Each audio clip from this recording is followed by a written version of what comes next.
젊었을 때보다 자신에게 더욱 엄격해질 것. 보기에 모순된 이 말은 다음과 같은 의미이다.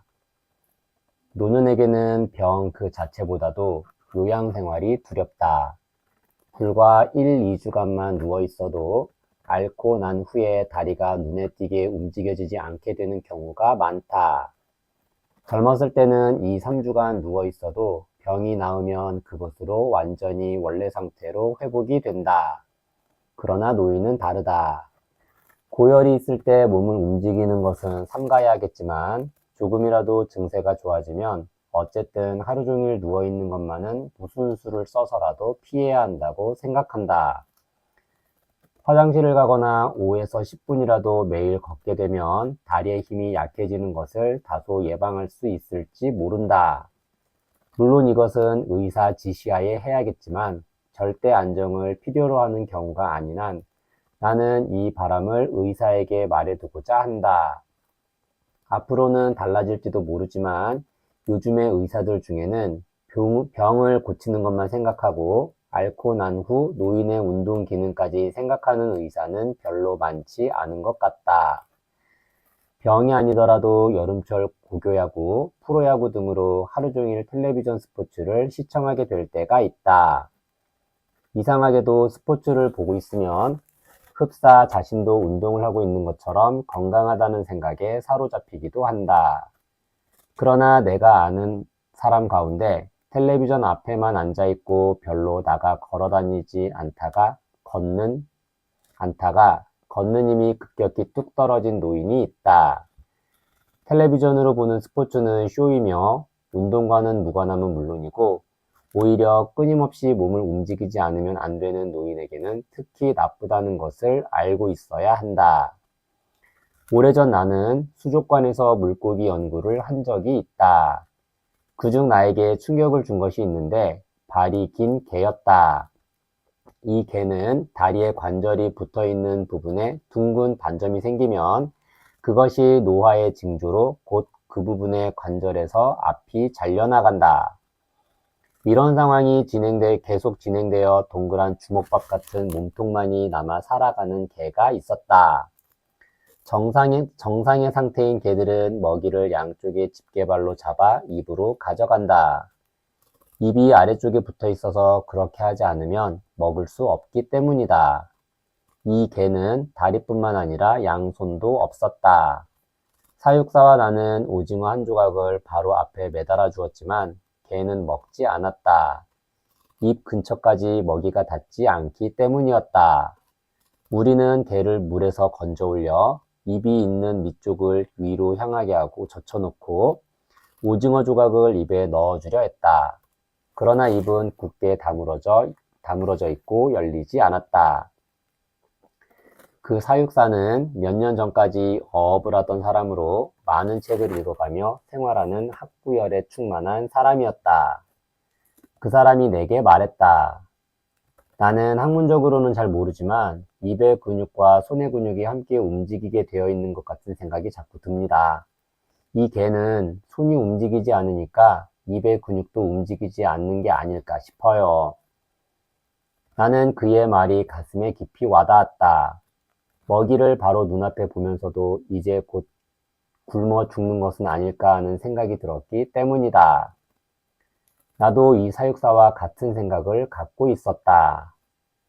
저도 의학에는 문외한이지만 아무래도 다리와 머리의 움직임은 연동작용을 하는 것 같은 생각이 듭니다. 치매에 걸리지 않으려면 걷는 수밖에 없다는 생각이 드네요. 젊음을 시기하지 않을 것, 젊은 사람을 대접할 것. 일본의 숲은 세계에서도 특이한 상록 화렵수림을 형성하고 있다. 숲내음이란 것은 분명 어딘가 독특한 것이 있는데 그것은 썩어가는 낙엽의 채취이다.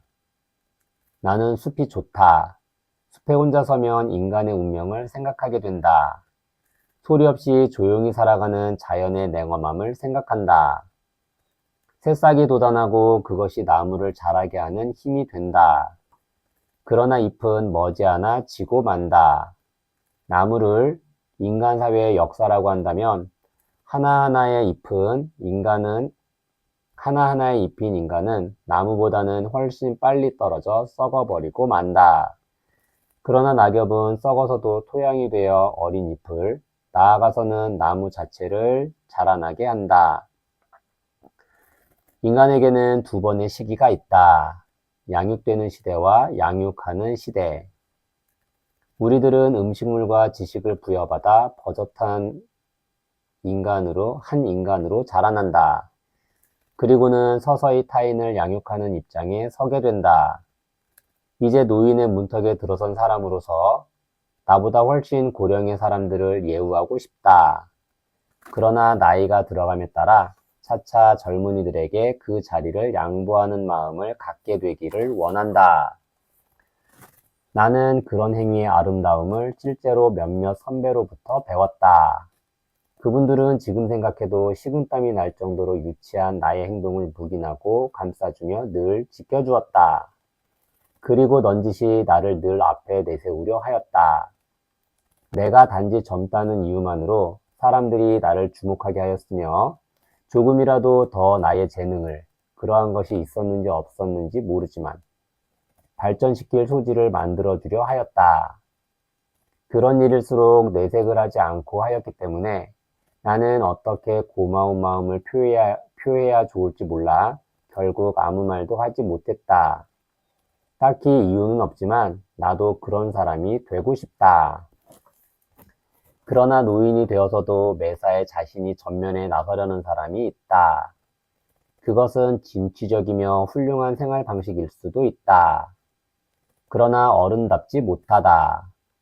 노인이 제일 먼저 잃는 것은 어른다움이다. 노인은 언뜻 보기에 누구나 쉽게 단념하는 듯이 보이지만 결코 그렇지 않다. 어른다움이란 대국적 견지에서 스스로는 뒷전으로 물러서는 일이라고 나는 생각한다. 타인에게 이득이 되게 하기 위해 자신을 어느 정도 희생하며 티를 내지 않는 것이다. 나는 어른다움의 미학을 소중히 간직하고 싶다. 누구든지 한 번은 젊고 누구든지 한 번은 늙는다. 이만큼 공평한 흐름을 시기하는 것은 탐욕이다. 젊은 세대의 미래에 대해서는 어느 정도 냉혹할 것. 노인들은 잘 단념하는 것 같으면서도 실은 그렇지 않다는 것은 앞에서 언급했다. 노인은 의외로 공연한 참견을 잘한다. 손주의 결혼까지 간섭하는 할아버지. 할머니는 예외로 치더라도 회사의 젊은이, 후배, 집안의 다 큰 청년 등의 처세술에 대해서도 의견을 피력하고자 하는 노인이 의외로 많다. 물론 풍부한 경험을 한 사람의 충고는 정수를 찌르는 경우가 많다. 그러나 노인의 의견이란 단지 한 가지 외부의 의견으로서 그치는 편이 무난하다고 나는 생각한다. 손자의 예의범절 문제로 아들 부부와 다투는 노부부가 있다. 손자에게 아들로부터 이루지 못한 꿈의 성취를 기대하는 마음은 이해가 된다. 그러나 나는 그와 같은 노부부의 꿈에 대해 근본적으로 동조하지도 동정하지도 않는다. 왜냐하면 인간의 생활 방식에는 어떻게 되어야 좋은지 본질적으로 알 수 없는 부분이 너무 많기도 하거니와 특히 무엇을 기대해야 좋은지 아무도 모르기 때문이다. 그러므로 그 어려운 문제에 해답을 내리는 책임은 부모라는 입장에 처한 사람이 어쩔 수 없이 떠안아야 하는 것이지 할아버지 할머니가 할 일은 아니다. 나는 노인이 되면 지금보다 훨씬 깊이 절망하고 싶다. 결코 생각대로 되지 않았던 일생에 절망하고 인간이 만든 모든 부실한 제도에 절망하고 인간 지혜의 한계에 절망하며 온갖 것들에 깊이 절망하고 싶은 것이다. 그렇게 됨으로써 비로소 죽음을 기꺼이 받아들일 수 있기 때문이다. 그러한 절망을 포기하지 못한 사람은 아직도 어설픈 기대로 이 세상에 연연하며 이런저런 일에 간섭하는 것이다. 그렇지만 이렇게 쓰다 보니 어설프더라도 희망을 갖고 사는 사람이 그래도 낫다는 생각도 든다. 지구상의 산소가 이 상태로 가면 몇십 년 후에는 다 없어져 버린다든가, 지구상의 인간이 식량 부족으로 아사할지도 모른다는 사실들에 대해 노인들만큼은 책임을 모면했다고 나는 생각한다. 자신의 사후에 무언가 도움이 될 수 있는 것을 남겨놓고 가는 것이 인간으로서 훌륭한 존재 가치인지는 모르겠지만 그것이 불가능하다고 해서 무능을 비판받을 일도 없다. 솔직히 말해서 잠자코 있는 것이 뒷사람들의 번거로움을 줄여주는 경우도 상당히 많다. 그 결과 젊은이들이 어리석은 짓을 저질러도 그다지 상관없는 일이다. 자업자득을 체험하는 것도 젊은이들에게는 중요한 자산인 것이다. 후세를 위해 무엇인가 남긴 사람들은 모두가 강한 집념을 불태운다는 의식 없이 그렇게 된 것뿐이며 노년이 되어서 갑작스레 젊은이들의 교육이 되먹지 않았다느니 손주에게 처세술을 가르쳐야 된다는 등등을 외치는 것은 자신의 욕망을 채우기 위해서 혹은 자신의 존재 의의를 어떻게든 느끼게 해주기 위한 발버둥인 경우가 많기 때문에 나는 지구의 장래나 젊은이들의 미래에 대해서는 애써 냉담하려 하는 것이다. 또한 자신이 죽은 뒤에 재산을 그 사람에게만은 주고 싶지 않다는 등 그러한 일에 정열을 소모하는 사람이 있다. 자신을 괴롭힌 인간에게 자신의 소유물을 주고 싶지 않다고 하는 집념은 충분히 이해되지만 자신이 가장 미워한 자에게 은혜를 베풀고 마는 경우도 종종 있다. 나는 이런 역전이 또한 통쾌하다. 사후라면 어떻게 되든 상관없지 않은가. 한 인간의 속 좁은 마음이 끝내 용서하지 못한 것을 마치 우화처럼 혹은 깊은 신앙의 결과인 듯 시간이 해결해 보이는 것도 재미있는 일이라 생각한다. 게다가 이것은 일반적인 표현이지만 나의 반평성으로 미루어 보건대 사회가 경고나 예정한 대로 된 것은 하나도 없다. 늘 전 세계의 석유는 30년 지나면 고갈되어 버린다고 하였지만 그런 징조도 없으며 히로시마에는 원자폭탄 때문에 75년간은 풀 한 폭이 나지 않을 거라고 했지만 그것도 들어맞지 않았다. 소위 후진국은 농산물이나 원료를 공급하고 공업 제품 구매를 강요받아 점점 더 국가적 빈곤에 빠져든다는 것이 학설로서 일컬어져 왔으나 1970년대에 세계의 식량을 지탱해 주었던 것은 선진국이었다. 이 방면의 전문가가 학문상 제반 지식을 총집결해도 인간의 예측은 맞아들지 않는 것이다. 전문가가 아닌 우리들 자신의 사소한 인생 계획이 생각대로 되지 않음을 직시하여야 하는 것은 당연한 일이다. 일생은 잘못된 대로 괜찮다. 나도 잘못했고 상대도 잘못했다. 서로 이것으로 용서하고 용서받으면 어떨까? 젊은 세대는 나보다 바쁘다는 것을 명심할 것. 이것은 능력의 문제가 아니다. 누구든지 체력이 있는 한 바쁘게 움직이게 되고 노령이 되면 더 이상 그렇게 하지 않아도 된다고 생각한다. 그러나 현역에서 일하는 세대는 참으로 늘 바쁘다. 그런 것을 헤아리지 못하게 되었을 때 우리들은 상당히 노화가 진전됐다고 생각해야 한다. 좀 더 자주 병문안을 와주어도 좋으련만 하는 말을 노인 세대로부터 자주 듣지만 별로 오고 싶어 하지 않은 사람이 병문안을 와주어도 썩 즐겁지 않을 것 같다는 생각이 들기도 한다. 그보다는 같은 세대의 친구들을 가능한 한 소중히 여기는 게 낫다. 노인은 자신이 한가하니까 남들도 그러하겠거니 하는 생각으로 남에게 쉽게 일을 부탁하는 것 또한 신중히 경계해야 한다. 대수롭지 않은 일이니까 라고 노인은 생각한다. 작은 가지 하나뿐이니 자르러 와주면 좋겠는데 그것이 어떤 책에 실려 있었는지 좀 찾아봐 줄 수 없을까? 말하는 그대로이다. 밤늦게까지 일하는 젊은 세대는 그런 대수롭지 않은 일에 시간 내기가 어렵다.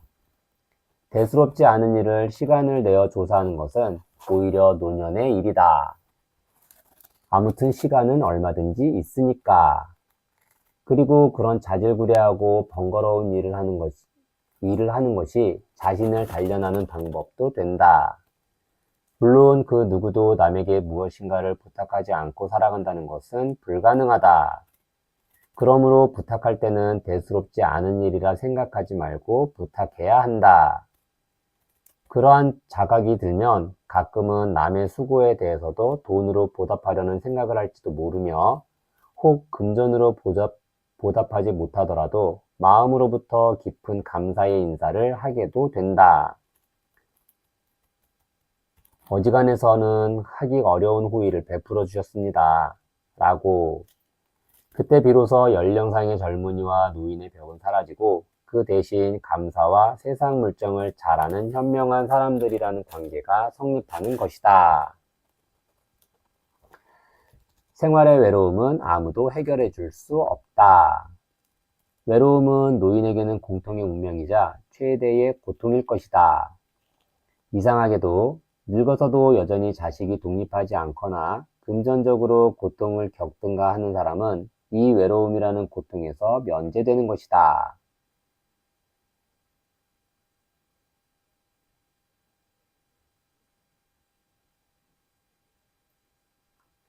외로움이란 축복받은 노인에게 부과되는 특별세라고 일단 말해도 좋을지 모르겠다. 누군가 말상대를 해주거나 어딘가 데리고 가주거나 하는 것으로 외로움을 달래려 하는 노인이 있다. 그러나 그것은 근본적으로 어떤 해결도 되지 않는다. 매일 함께 놀아주거나 말동무를 해줄 사람을 늘 곁에 두는 것은 지금 이 시대에 특별한 능력을 가진 가정이 아닌 한 불가능하기 때문이다. 어떤 노인이든 목표를 설정해야만 한다. 살아가는 즐거움이란 스스로가 발견할 수밖에 없다. 내 경우 40세가 다 되어 배운 도자기 공예가 혹시 잘만 하면 노후의 즐거움을 지탱해주는 하나의 버팀목이 될 수 있을지도 모르겠다. 도자기 만드는 것 또한 소설을 쓰는 것과 마찬가지로 이것으로 완벽하다고 말할 수 없는 수많은 과정을 거쳐야 한다. 절대로 만족할 만한 것을 일평생 만들 수 없다는 것을 알면서도 그것은 내가 도자기 공예를 늦게 시작하기 때문이란 뜻만은 아니다. 거장도 거장 나름의 똑같은 운명을 갖고 있을 것이다. 그 일에 도전하는 어리석음이란 자식을 2명이나 잃은 부인이 있었다. 천의 고독, 바로 그것이었다. 그녀도 도자기 굽는 일에 아주 열심이었다. 살아있는 동안 어느 정도 훌륭한 작품을 구울 수 있을까 생각하면 너무너무 바빠요. 이 말을 들은 한 부인이 말했다. 저분은 자식을 잃고 나서 흥미의 대상을 도자기 굽는 일로 용케도 참 잘 바꿨네요. 이와 같은 반응을 보인 부인은 인간에 대해 별로 잘 이해하지 못하고 있다는 생각이 든다. 자식을 도자기로 바꿔치기 한 것이 아니다. 내가 낳은 생명체를 흙 부스러기로 바꿔놓을 수 있겠는가? 단지 자식을 키우는 것 외에 다양한 것들에 대한 여러 가지 애정도 인간을 지켜준다는 것이다. 마작은 많은 시간이 소요된다는 점에서 공부하는 젊은 사람들이 빠져들기에는 어딘지 적합하지 않아 보인다. 그러나 웬만큼 시간을 할애하여 즐기는 노인의 마작은 결코 해롭지 않다. 저금한 돈을 무한정 탕진해버리는 경우는 제외하고 오히려 마작 등을 하는 것은 머리의 훈련이 될 뿐 아니라 젊은이들의 화제나 기분을 이해할 수 있게도 해준다.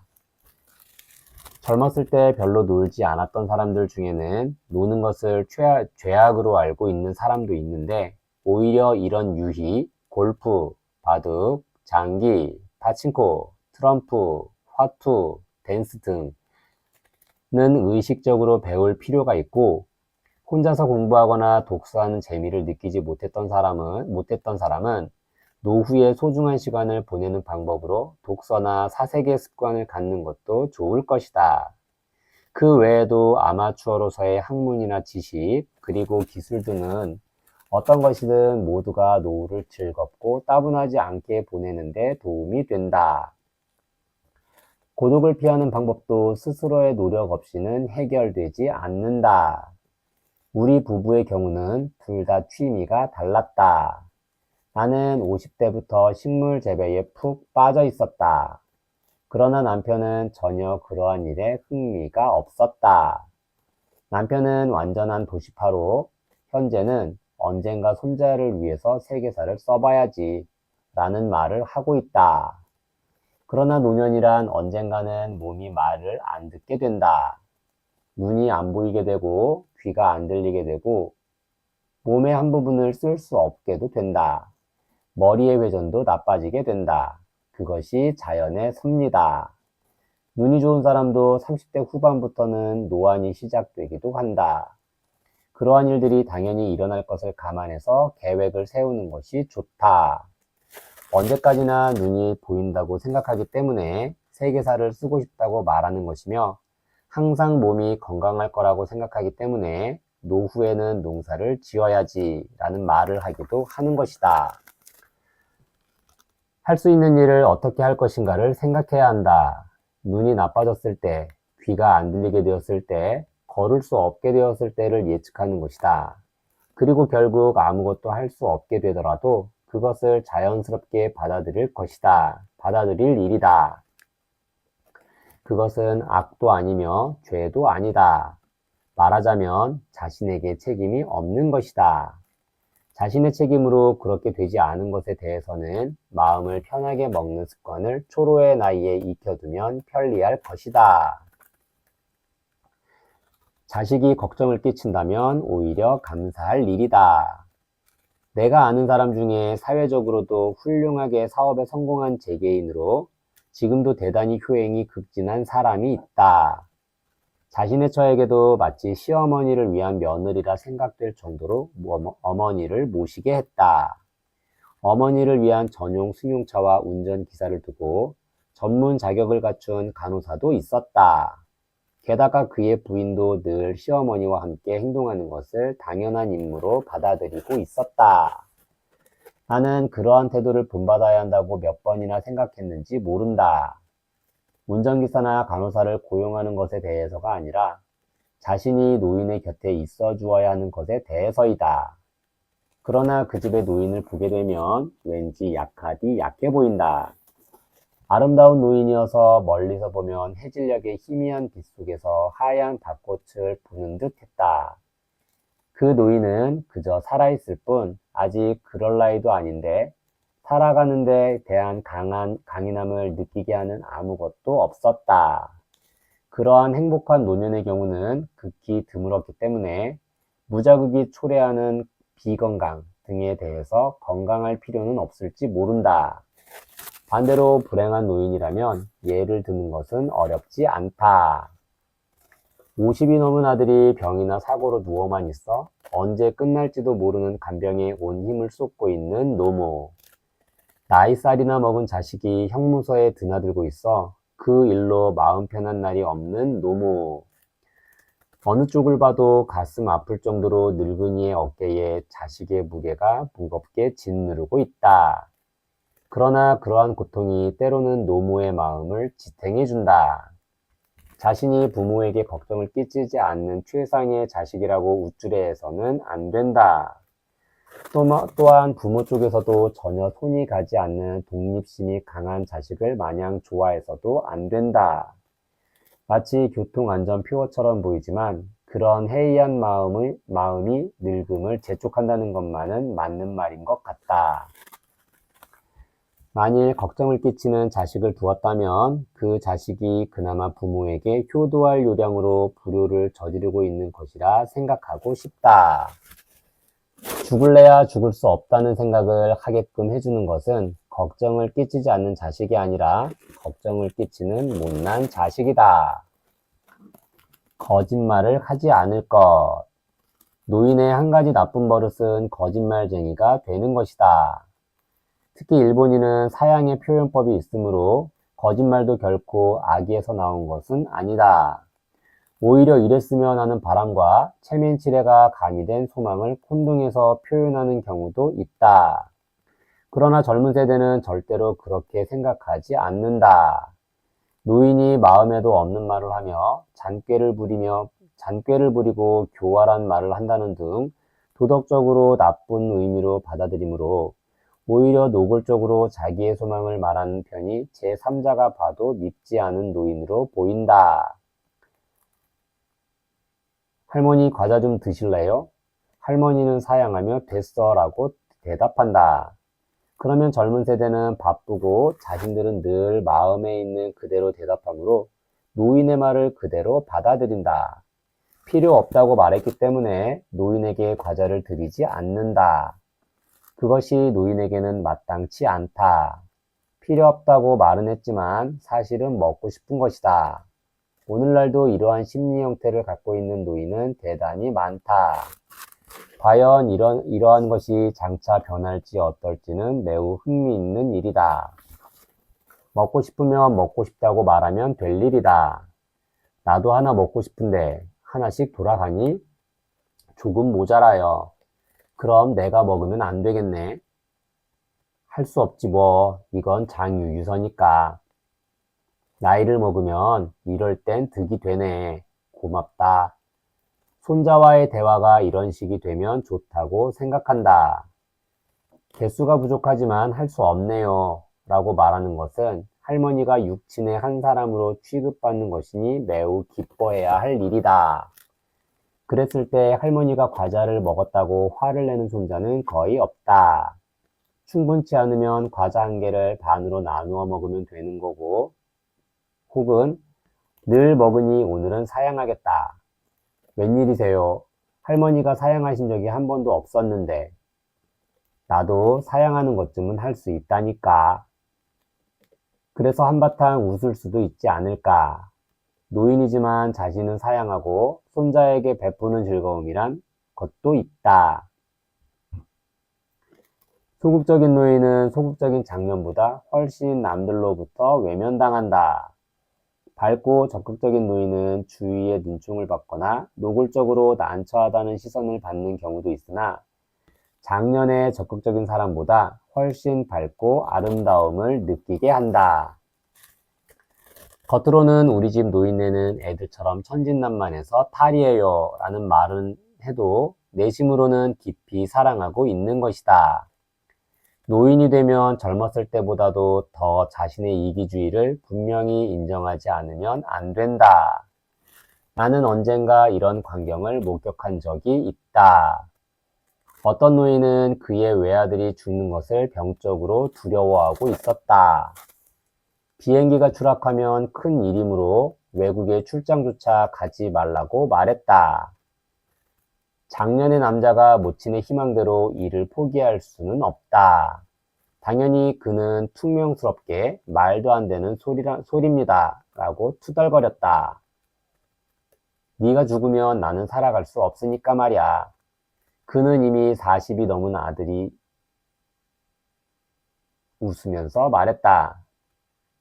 이미 40이 넘은 아들이 웃으면서 말했다. 그럴까요? 어머니, 그럼 제가 그렇게 되거든 돌아가세요. 어머니도 이젠 살 만큼 사셨으니. 죽는 것도 마음대로 되지 않으니 생명보험이나 들어놓고 떠나라. 나를 수령인으로 해서. 아, 그렇게 하지요. 좋습니다. 보험료는 내가 낼 테니까.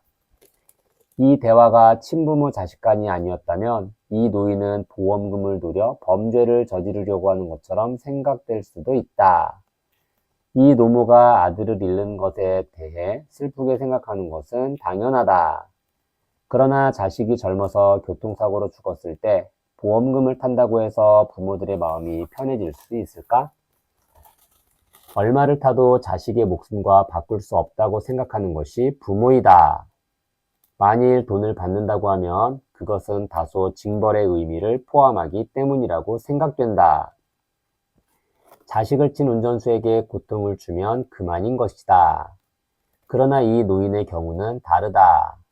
노인이 가족의 죽음을 두려워하는 것은 외로워지고 슬퍼지는 것 이외에 보호자를 잃는다는 동물적이고 이기적 공포감이 따르는 경우가 많다.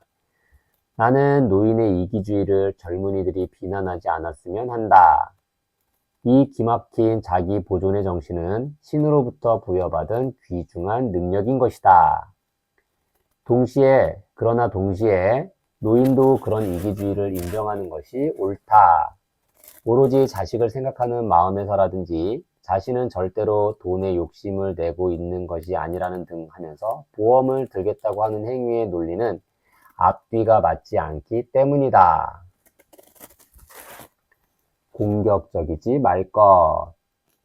나이가 들면서 맥이 빠지거나 유순해지는 사람이 많으나 보기에도 민망할 정도로 인격이 황폐해지고 툭하면 금세 타인의 험담을 늘어놓거나 비난하는 노인도 의외로 많다. 타인이 자신의 생각대로 행동하지 않는 것은 당연한 일로 타인의 마음을 고쳐주려는 생각은 젊었을 때부터도 갖지 말아야 한다고 앞에서도 언급했다. 지극히 사이가 좋은 친구나 사업상의 관계에 있어 가끔은 솔직한 의견이 서로 통하는 경우도 있으나 그것은 오히려 예외적인 행운으로 생각하는 것이 좋을 정도이다.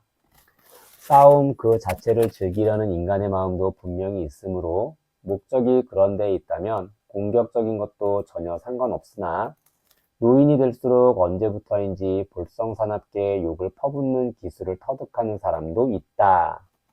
화를 내거나 욕을 하는 것은 자신이 인정받지 못하게 된 것에 대한 마구잡이 화풀이라고 스스로에게 경계하도록 하자. 관계없는 사람이나 대상에 대해서 화를 낼 필요도 욕을 할 필요도 없고 아무리 해도 관심도 공감도 느낄 수 없다면 그저 조용히 물러서면 된다. 태도가 나쁘다고 상대를 비난하는 것은 무의미하다. 노인을 대하는 태도가 좋지 못한 사람이 세상에는 분명히 많다. 그것은 비단 노인에 대해서만은 아니다. 일반적으로 타인에 대한 배려가 없는 사람이 있으나 그것은 반드시 마음가짐이 나빠서만이 아니라 배려하는 능력이 결여되어 있는 것이다. 혹시 나처럼 제 딴에는 다소 주의가 미친다고 해도 번거로워서 신뢰를 범하는 경우도 있다. 자신을 바보 취급하는 듯한 태도를 보면 화가 나는 것은 당연하지만 노인 중에는 그것을 무조건 나무라면서 태도를 바꿔놓으려는 사람도 가끔 있다. 존경이란 결코 폭력적인 힘으로 쟁취하는 것이 아니다. 존경은 존경할 만한 행위가 가능한 사람에게만 부여된다. 시력도 청력도 운동 능력도 모조리 잃은 사람이라 하더라도 타인으로 하여금 존경심을 느끼지 않을 수 없게 하는 위험을 가지는 경우가 종종 있다. 그것은 그 사람이 일생 동안 무엇인가를 열심히 추구해온 결과일 수도 있고 별다른 재주가 없어도 겸허하게 타인에게 감사할 줄 아는 현명함에서 비롯되는 것이다. 존경심이나 예의를 의무로서 지키게 하려는 것은 대단히 어려운 일이다. 인간이 상대를 굴복시키려 한다면 스스로 노력하여 그러한 인간관계를 만드는 수밖에 없다. 그러나 무시당했다고 해서 한탄하는 것만큼 부질없는 일은 없다는 생각이 든다. 당연히 노년이 되어 머리가 둔해졌다면 바보 취급 당할 이유가 있는 것이며 그런 경우에 경멸감을 노골적으로 드러내는 상대의 어리석음도 있겠으나 바보스럽지도 않은데 바보 취급을 당했다면 자신은 그렇지 않으므로 그냥 내버려 두면 될 일이다. 바보 취급을 당했다 해서 화를 내거나 상대에게 대들거나 하는 것은 어찌 보면 반대로 노화가 왔다고 하는 명백한 증거가 되는 것인지도 모를 일이다.